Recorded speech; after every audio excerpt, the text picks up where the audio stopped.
కానీ వాళ్ళు ఏం మాట్లాడతాడు? ముఖ్యమంత్రి నీవు గల్లీ స్థాయి నాయకుడు అనేది మళ్ళీ ఒకసారి రుజువు చేసుకున్నావు. నిజమే, మాకు రాదా భాష? వాడెంత గొట్టంగాడు, కేసీఆర్ కాలి గోటి సరిపోడు అనొచ్చు మేము కూడా. మేము అనడం లేదు.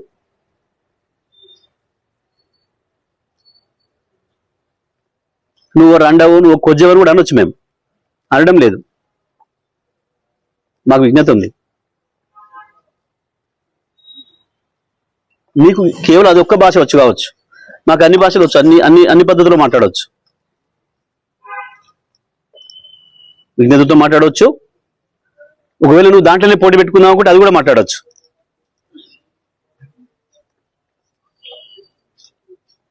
ఎందుకు వస్తుంది? రండలు మాట్లాడే భాష అది. ఇతరులు చావు కోరుకోవడం అనేది రండగాలు చేసే పని, కొట్టాడితోడు చేసే పని కాదు.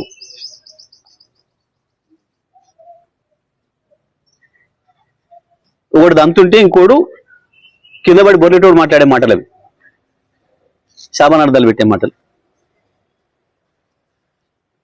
ఎప్పుడు నీ పెద్దనని ముట్టుకోలేదే కేసీఆర్.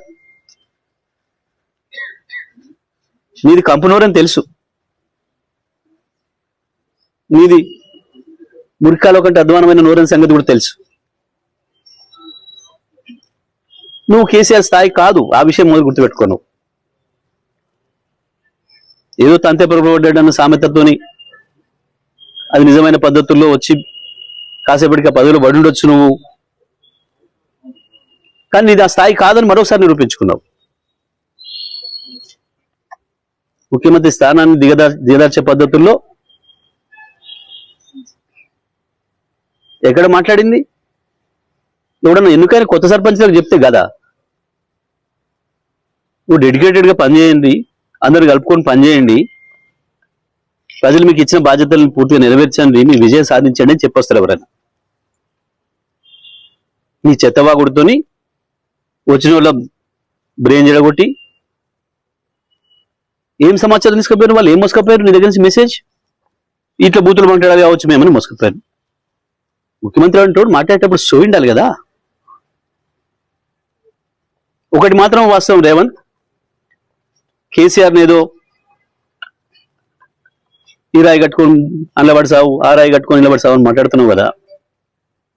ఒక్కటి వాస్తవం నేను చెప్తున్నా, సాధారణ ఎన్నికలు వచ్చిన మరుక్షణమే ప్రజలు నువ్వు ఎక్కడ రోడ్డు మీద కనపడ్డా తప్పకుండా బండరాలు నీకు గట్టి